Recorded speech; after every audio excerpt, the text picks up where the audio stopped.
نعرج على برشا حوايج قاعدة تعمل فيها الحكومة هذيا، راهي قاعدة تبع استعداد مدة من وسطنا باش تفرقنا، باش تعمل جهويات فينا، باش تعمل فتنة فينا، باش تعمل مثال. مش نحكي لكم على 200,000 دين جاو جماعة سيدي بوزيد، هما يعرفوهم معناها بخشومهم، ما يعرفوهم، ما يرضوش بالوحدة. جايين يحكوا لهم، قالوا لهم راهو التوانسة معناها يحكوا بيكم، قالوا راه قلت لهم الشر غاد جايين لهنا باش ياكلوا.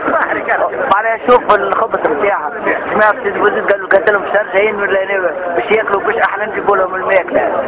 سمعوا بها جماعة سيدي بوزيد ترجفوا، احنا نولينا نهاجم فيهم.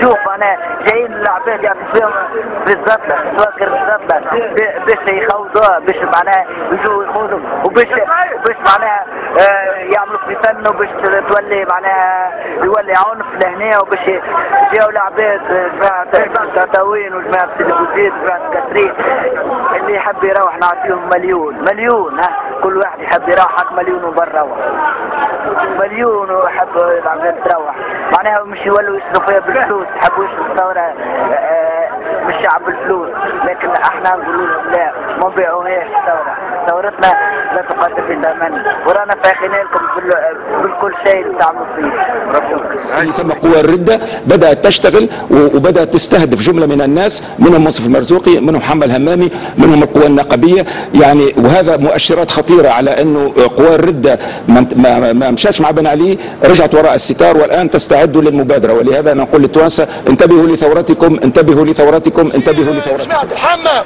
يشيل واحد حمي لهنا يجي حشنا بيك، يشيل واحد من شلمة من تونس عايش يجي حشنا بيك، لموهم من جهاتهم.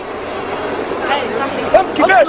ادخلوا في وسطهم بداوا الضرب من البارح. هذايا محضر، جاوا قالوا لهم نعطيوكم مليون البارح وبنروحوا، حبوا يفرقوا عليهم المنكر وقالوا لهم بنروحوا. هذوما ناس مفسدين والله العظيم. الحزب هذايا حزب مخرب للاسف، بالرغم اللي فيه ناس نظاف، ولكن حتى النظاف هذوما مش قادرين يهزوا